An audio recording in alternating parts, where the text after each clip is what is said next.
నీ విషయంలో ఆయన సీరియస్గానే ఉన్నాడు, పట్టింపు లేకుండా లేడు.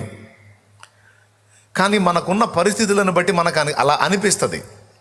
అసలు దేవుడు నా గురించి పట్టించుకుంటున్నాడో లేదో, మనుషులు వదిలేసినట్టు దేవుడు కూడా నన్ను వదిలేశాడా, లేకపోతే దేవుడికి కూడా నా మీద చిరాకు పుట్టిందా, చెదరేసిందా, దేవుడు కూడా నా మీద విరక్తి చెందాడా, ఏమో దేవుడు కూడా వదిలేసినట్టు ఉన్నాడు నన్ను.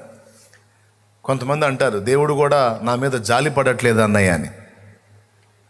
అసలు ఆ మాట క్రీస్తు యేసునందున్న ఒక విశ్వాసి అనడానికి వీల్లేదు.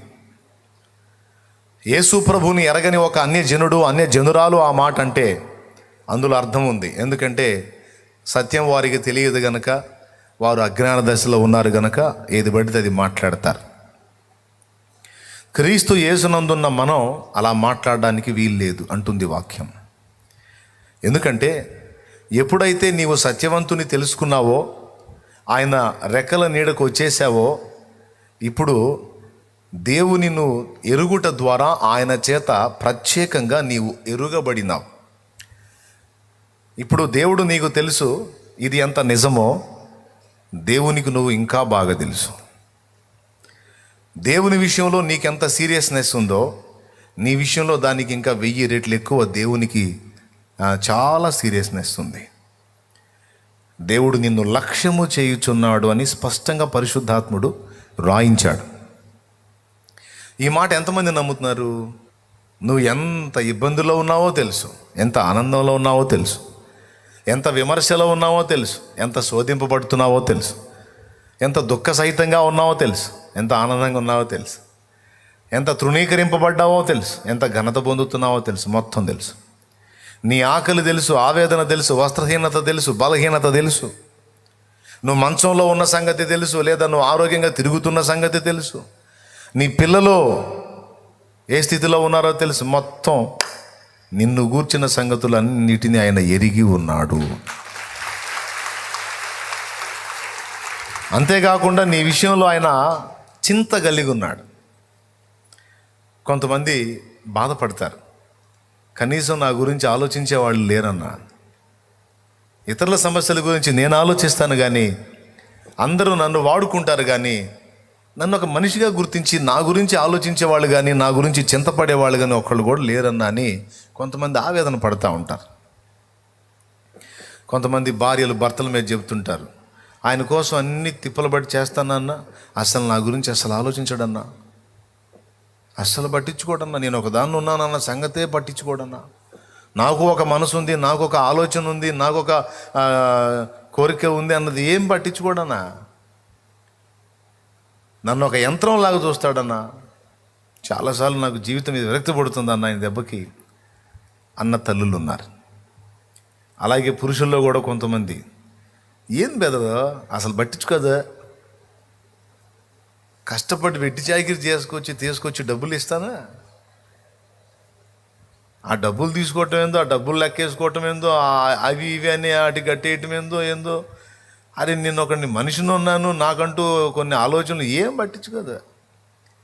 సరే ఆమె సంగతి తీసేయి, మిగిలిన వాళ్ళల్లో పట్టించుకుంటా ఎవరు లేదు. అసలు ఎందుకు బతుకుతుందని అర్థం కావట్లేదు బెదరు అనే బెదర్లు ఉన్నారు. ఎవరున్నారు? బెదర్లు ఉన్నారు. సిట్టర్లు కూడా ఉన్నారు, అట్నే అనే సిట్టర్లు. ఏం చేద్దాం, ఇప్పుడు అందరు ఏడుపు అదే, పెద్దోళ్ళు పట్టించుకోవట్లేదని పిల్లలు ఏడుపు. అసలు మా మమ్మీ డాడీ అసలు పట్టించుకోవట్లేదు అంకులు. ఏం అంకులు అసలు పట్టించుకోవట్లేదు అంకుల్, అసలు పెద్దోళ్ళేమో అసలు పట్టించుకుంటున్నారా మమ్మల్ని, కన్నాం, పెంచాం, పెద్ద చేసాం, అసలు ఆలోచిస్తున్నారా? తల్లి ఒకటి ఉందని, తండ్రి ఒకడు ఉన్నాడు, ఎవరినన్నా గదిలిచ్చు. ఏదో ఒక కోణంలో ఎవరో ఒకళ్ళ మీద ఏడవకుండా ఉన్నామా? నిజం చెబుతాం, జీవితంలో కనీసం ఒక్కసారన్నా ఇలా ఫీల్ అవ్వలేదా? నేను అయ్యా నాన్న అంటే యథార్థంగా చేయొద్దు, నేను ఆనందపడతా, ఎందుకంటే నేను చాలాసార్లు అటు ఫీల్ అయ్యా. ఈ లక్షణం నాకే ఉందా అందరికి ఉందా అనేది తెలుసుకుందాం వల్లే. నువ్వు ఎప్పుడు అటు ఫీల్ కాలేదా తమ్ముడు? చేయత్తలేదు అయ్యావా? Very good. ఇందులో ఎవరం మినహాయింపు లేదు. ఎందుకంటే అందరికీ అలాంటి ఆలోచన ఉంటుంది. మనిషి సంఘజీవండి. తను ప్రేమ పొందుకునే వాళ్ళు కొంతమంది ఉండాలని కోరుకుంటాడు, తనను ప్రేమించే వాళ్ళు కూడా కొంతమంది ఉండాలని ఆశిస్తాడు. అది న్యాయం, మానవ నైజం. దేవుడికి కూడా ఉంది తత్వం. ఆ తత్వం ఉంది కాబట్టి నిన్ను నన్ను సృష్టించుకున్నాడు. ఆయన ప్రేమ పొందటానికి మనం కావాలి, అంతేకాదు ఆయనను ప్రేమించడానికి కూడా మనం కావాలి.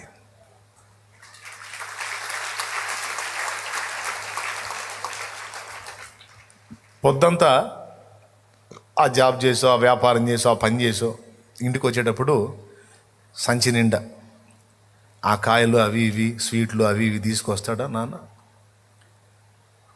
పాపం తను తినడు. అన్నీ తీసుకొని ఈ స్వీట్ మా వాడు చూస్తే ఇలా ఫీల్ అవుతాడు, మా అమ్మ ఈ తిండి చూస్తే ఇలా ఎగిరి గంతేస్తుందని అన్నీ ఆ పిల్లల రుచులన్నీ గుర్తించి అడిగడిగి అన్నీ కట్టించుకొని తీసుకొస్తాడు. తీసుకొచ్చి రేయ్ దాదా ఇదిగో చిట్టి తల్లి దా తల్లి ఇదిగోమ్మా అని పిలుస్తాడు. వాళ్ళు పరిగెత్తుకుంటూ వస్తారు, నానొచ్చాడు. కొంతమంది డాడీ వచ్చాడు. కొంతమంది పప్పా వచ్చాడు, పప్పి వచ్చాడు అనుకుంటా పరిగెత్తుతారు. పప్పా అని సరిగ్గా పలికితే ఏం లేదు, లేకపోతే పప్పి అంటే కుక్క పిల్ల అయిపోతుంది మళ్ళీ. సో పరిగెత్తుకుంటూ వస్తారు. వచ్చిన వాళ్ళు కొంతమంది పిల్లలు, తెలివైన పిల్లలు ఏం చేస్తారు తెలుసా? మాకు ఈ స్వీట్లు ఈ తిప్పలు ఇవన్నీ పడింది మా నాన్న, ఆయన తినకుండా తెచ్చాడు పాపం మా నాన్న అని తండ్రిని బట్టి సంతోషపడి ఆయన ఇచ్చిన స్వీట్స్ తీసుకొని అలా చేయబట్టుకొని లాగి ఓ ముద్దు పెడతారు. అబ్బో, ఇక ఈయనకు సుక్కలు కనపడతాయి. దేవునికి స్తోత్రం కలుగును గాక. అమ్మకు కూడా అంతే. అమ్మ తెచ్చావా? నువ్వు తెస్తావు, నాకు తెస్తావుగా నువ్వు అని ఒక్కొక్కళ్ళు అట్లా మాట్లాడతారు. అది ఆనందమే. కొంతమంది చురుకైన పిల్లలు ముద్దాడతారు. ఒకడు ఉంటాడు దుండగుడు, ఆ సంచిలో ఆక్కుంటాడు, వస్తాడు, అది వచ్చావా ఏందో ఆయన ఈయనకు బాగా ఉన్నట్టు, అది రాలేదా అది అంటే, ఒరేయ్ అది గుర్తు రాలేదురా, సరే లేదు అవట్లే అని పోతాడు. ఏదో డాడీ తెచ్చాడు అని సంతోషపడడు. కానీ తండ్రి తపనేంటి, తల్లి తపనేంటి? తను ప్రేమను పంచుతుంది, ఆ వైపు నుంచి కూడా అదే ప్రేమను ఆశిస్తుంది.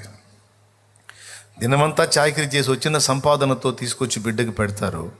ఆ బిడ్డ నుంచి ఒక చిన్ని మాట, మా అమ్మ మంచిది, మా డాడీ మంచోడు, మా మమ్మీ మంచిది అని ఓ మాటో ఒక ముద్దో ప్రేమ.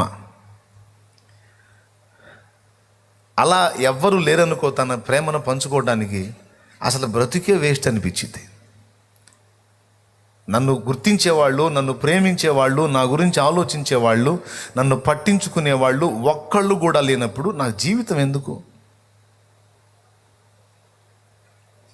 ఒకడు ఇంకొకటితో అన్నాడంట, 7 అంతస్తుల బిల్డింగ్ ఇస్తాను, 70 ఎకరాల పొలం ఇస్తాను, అందులో తోట ఇస్తాను, నీకు కావాల్సినవి అన్నీ ఇస్తాను, అందులో ఏది కావాలంటే అది నీకు ఏర్పాటు చేసి పెడతాను, అయితే ఒక్క షరతు, నువ్వు ఒక్కడివే అందులో ఉండాలి అన్నాడట. అప్పుడు ఇతను అన్నాడట, ఒక్క మనిషిని నాకు తోడివ్వు, అలానే ఉంటాను అన్నాడట. ఒక్కరు కూడా తోడు ఇవ్వబడరు, నువ్వే ఉండాలంటే అందులో నేను ఉన్నా ఒకటే సచ్చిన ఒకటే నేను ఉండను అన్నాడట. ఏమన్నా అర్థమైందా మీకు? అంతే కదా. అసలు మన బ్రతుకు అర్థమైంది ఏమన్నా ఉందా? ఎవ్వరు లేరు, మనమే ఉన్నాం, అష్టైశ్వర్యాలు ఉన్నాయి. ఏం చేసుకున్నా ఇప్పుడు ఈ ప్రకారం ఆలోచించండి. అసలు మనిషి నైజం ఏంటో. తనను గురించి ఆలోచించే ఒక్క వ్యక్తి లేనప్పుడు ఆ వ్యక్తికి జీవితం ఒక చేదుగా అనిపిస్తుంది. ఏదో రూపంలో కొడుకుగానో, కూతురుగానో, తల్లిగానో, తండ్రిగానో, అన్నగానో, చెల్లిగానో, అక్కగానో, తమ్ముడుగానో, భర్తగానో, భార్యగానో, తనను గురించి కనీసం ఫ్రెండుగానో ఏదో ఒక రూపంలో తనను గురించి కనీసం రోజులో ఒక్కసారైనా ఆలోచించే ఒక్క వ్యక్తి కూడా ఒక వ్యక్తికి లేకపోతే ఆ వ్యక్తి ఎక్కువ కాలం జీవించరు. ఎంతమందికి అర్థమైంది? ఎక్కువ కాలం బతకరు. ఏదో ఒక రూపేణ తన గురించి ఆలోచించేవాళ్ళు, పట్టించుకునేవాళ్ళు. కనీసం ఉన్నాడా పోయాడా, ఎట్లా ఉంది, ఏమై ఉంది, ఎలా ఉంది అని కనీసం ఒక పూట ఒక క్షణమైనా ఆలోచిస్తారా అని ప్రతి మానవుని హృదయం కొట్టుమిట్టాడుతుంది. కొంతమందికి ఆశ తీరిద్ది, ఎందుకంటే వారి గురించి పట్టించుకునేవాళ్ళు, కనీసం రోజులో ఒక్కసారైనా గుర్తు చేసుకునేవాళ్ళు, పలకరించేవాళ్ళు కొందరు ఉంటారు. కొంతమందికి అలా ఉండరు. అలా ఉండని స్థితిలోనే ప్రాణం తీసుకోవాలని ఆత్మహత్య ప్రయత్నం చేస్తారు ఎక్కువ మంది. ఎందుకు చావాలనుకుంటున్నావు అని అడిగితే, అక్కోయ్ వినక్క విను, ఎందుకు చావాలనుకుంటున్నావు, నీకు కనపడదు, నాకెళ్ళి చూడండి. దేవుని గట్టిగా స్తోత్రం చెప్పండి. ఎక్కడొచ్చాగా, ఎక్కడో అక్క అట్లంటే నేను కనిపెడుతుంటా. మీరు ఎక్కడుందని పరిశోధన చేయడానికి ట్రై చేయవాకండి. అది ఎక్కడో ఉంటుంది, నేను పలకరిస్తాను, సరి చేసుకుంటుంది, లైన్లోకి వచ్చింది. ఏం చెప్తున్నాను ఆయన, చెప్పేవాడికి నీకే గుర్తు, లేకపోతే మాకేటి గుర్తుంటుంది అంటారా? ఆత్మహత్యలు చేసుకుంటారు కొంతమంది. ఎందుకు తెలుసా? నా గురించి ఆలోచించే వాళ్ళు ఎవరు లేరు, పట్టించుకునేవాళ్ళు ఎవరు, నన్ను ప్రేమించే వాళ్ళు ఎవ్వరు లేరు. ఇక ఎందుకు బతకాలి నేను, ఎవరి కోసం బతకాలి అంటే మానవుడు సంఘజీవి. తన ప్రేమ పొందేవారు మాత్రమేగా తనను ప్రేమించేవారు కూడా కావాలని కోరుకుంటారు. ఒకవేళ వాళ్ళకి దేవుడి గురించి తెలియకపోతే వాళ్ళు ఖచ్చితంగా ప్రాణం తీసుకుంటారు. ఎందుకంటే జీవితం చేదుగా అనిపిస్తుంది. పొద్దు పొడిచింది, పొద్దు గూకింది, తెల్లారింది, రాత్రి అయ్యింది అన్నట్టే ఉంటుంది జీవితం. మీకు ఇష్టమా అట్లాంటి జీవితం? ఎంతమందికి ఇష్టం అలాంటి జీవితం? మిమ్మల్ని గురించి ఆలోచించే ఒక వ్యక్తి కూడా లేని జీవితం ఎంతమందికి ఇష్టం? కాదన్న, కనీసం ఒక్కరన్నా ఆలోచించేవాళ్ళు కావాలి. అదే జీవితం అన్నోళ్ళు చేయొద్దండి, ఒక్కళ్ళన్నా ఉండాలి కదా.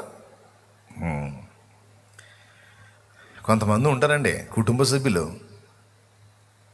వాడు బాడిగెద్దులాగా చాకిరీ చేస్తే చేయించుకొని అంతా తిని ఆనందించి ఎవరి తిప్పలో వాళ్ళు పడతా, వాడు ఎట్లున్నాడు, సచ్చాడా బతికాడా, మంచా చెడ్డా, ఉన్నాడా ఊడాడా, ఏం పట్టదో. పనికొచ్చి పైసలు తెచ్చే పని అయితే గౌరవం, పనికి రాకుండా అతని వల్ల ఏ ప్రయోజనం లేకపోతే అతను ఒక మనిషిగా కూడా గుర్తింపబడని దౌర్భాగ్యపు కుటుంబాలు కొన్ని ఉన్నాయి.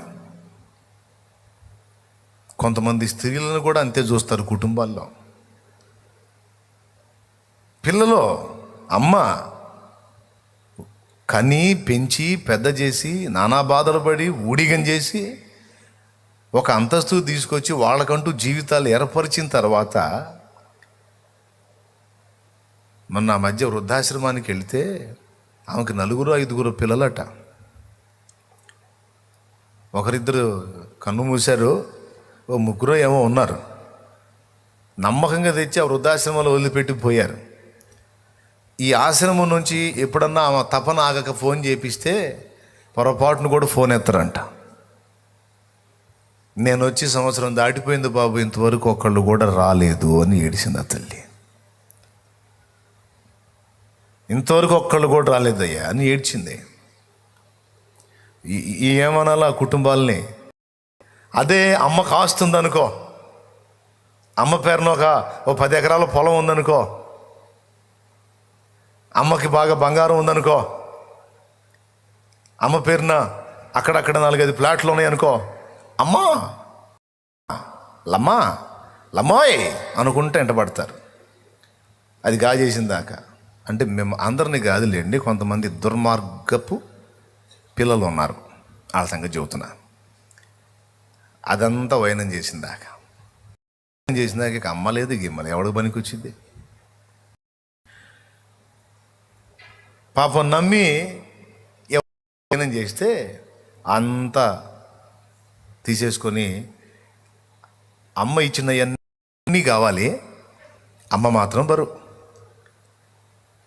4 ఉంటే కోడలు అంటది, అవునండి, ఆమె మిమ్మల్నే గందా అయింది, మిగిలిన గుంపును కనలేదా? ఎంతకాలం మమ్మల్ని పీడిస్తుంది దురాత్మలాగా? ఆ మిగిలిన 2 కొంపలు ఉన్నాయిగా, ఆ కొంపలు కూడా పంపించండి, మేమే చేయాలా ఏంటి? పంచుకున్నారుగా అందరు బాగానే.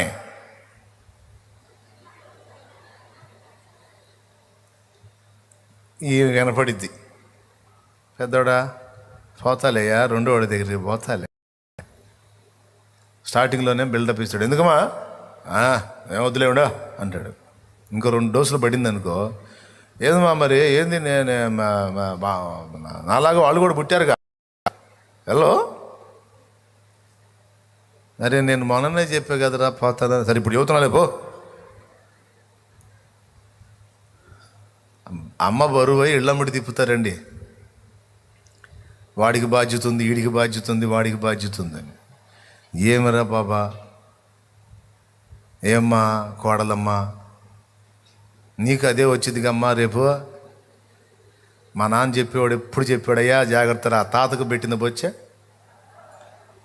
ప్లేట్ అండి, బొచ్చ అంటే మీ భాషలో ఏమంటారు మరి నాకు తెలీదు, కొంచెం వెటకారంగా చెప్పారు పెద్దోళ్ళు. తాతకు పెట్టిన తరతరాలు తప్పదు, వారసత్వ సంపదలాగా వచ్చిద్ది. జాగ్రత్తగా ఉండాలి. నాన్న చెప్పేవాడు, మనం ఎట్లా చూస్తామో మనకు కూడా అదే గతులు వస్తాయరా, జాగ్రత్త అని. స్తోత్రం చెప్పండి. తల్లి పనికి వస్తే తల్లి ఉంచబడిద్ది, తల్లి పనికి రాకపోతే పట్టింపులోకి రాదు. తండ్రి బతుకు అంతే. తల్లి తండ్రి సంగతే కాదండి, ఏ మనుషుడైనా అవతల ఉపయోగపడ్డంత వరకే ప్రేమించే వాళ్ళు కొంతమంది ఉంటారు, ఉపయోగపడని స్థితిలో పడిపోయినా కొంతమంది యథార్థంగా ప్రేమించే వాళ్ళు ఉంటారు. నేను అచ్చంగా తల్లిదండ్రిని చూడని వాళ్ళ గురించి ఎక్కువ ఎందుకు మాట్లాడుతాను, చూసేవాళ్ళు కూడా ఉన్నారు. తల్లిదండ్రిని గుండెల్లో పెట్టుకుని కాచుకునే కొడుకులు ఉన్నారు, కూతుళ్ళు ఉన్నారు, బంగారంలో చూసుకునే బిడ్డలు ఉన్నారు. అయితే సగం ఉన్నారు, సగం ఇందాక నేను చెప్పినాడు, సగానికి పైన ఉన్నారు. ఇందాక నేను చెప్పిన రకాలు సగం అని చెప్పలేనులే, కానీ 3 భాగాలు ఉన్నారు. ఇప్పుడు ఇంతకు మాకు ఏం చెబుతున్నారో, నువ్వు గోల ఏంది నీ గోల అనకండి. మనను గురించి ఆలోచించే మనిషి అంటూ ఒక మనిషి లేనప్పుడు మనకు బ్రతుకు చేదైద్దా లేదా? ఖచ్చితంగా చేదే. సో ఏ రూపాయనైనా మన గురించి ఆలోచించే ఒక వ్యక్తి కావాలి.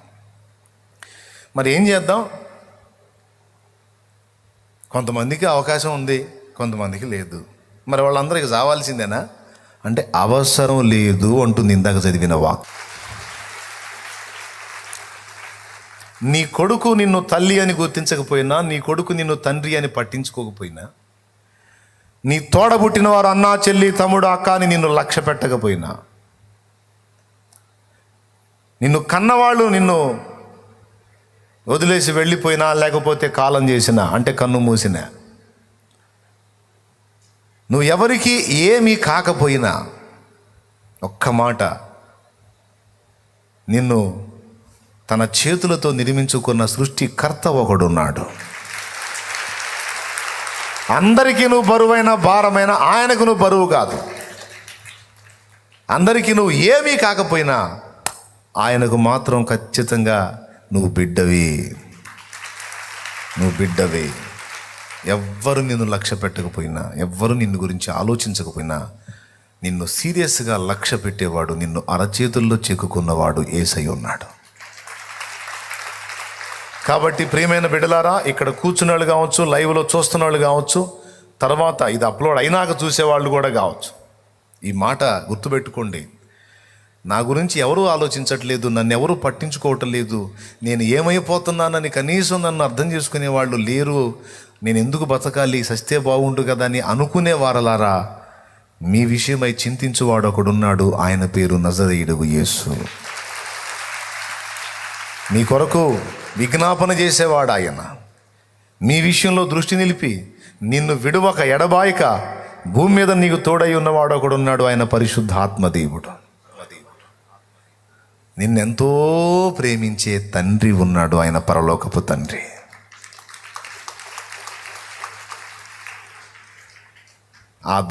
ఆ త్రిత్వం, త్రియేకుడు నీ కోసం ఉన్నాడు. ఆయన నీకు భరోసా ఇస్తాడు. ఏమన్నా తెలుసా? ఏ వెర్రి ముఖమా నువ్వు, ఒట్ట పిచ్చి ముఖంలాగా ఉన్నావు నువ్వు. మధ్యలో ఏర్పడిన బంధాలు మధ్యలో తెగిపోతాయి, ఎప్పటికీ తెగిపోని బంధం మనదమ్మా అంటాడు ఆయన. నాయనా ఎప్పటికీ తెగిపోని బంధం మనది నాన్న. నువ్వు ఎందుకురా వాళ్ళు వీళ్ళు పట్టించుకోలేదని బాధపడతావు? నేను లేనా? ఎంతవరకు ఉంటారు నాన్న వాళ్ళు? నీ ఉనికికి కారణం నేను, నీ గమనానికి కారణం నేను, నీ ముగింపుకు కర్తను నేను. నీ ఆరంభం నాతోనే, నీ గమనం నాతోనే, నీ ముగింపు తర్వాత కూడా నాతోనే. కాబట్టి తాత్కాలికమైన వాటి కోసం ఎందుకు నన్ను అంత వేదన పడతావు అంటాడు. నాకు తెలియదు మరి ఎవరున్నారో ఇక్కడ ఆ పరిస్థితుల్లో. ఈ కూర్చున్న వాళ్ళలో ఉన్నారో, ఆ చూసే వాళ్ళలో ఉన్నారో, ఎవరున్నారో నాకైతే తెలియదు. కానీ దేవుడు స్పష్టంగా ఈ మాట పలికిస్తున్నాడు. అది వాళ్ళకి చేరిద్దని నా నమ్మకం.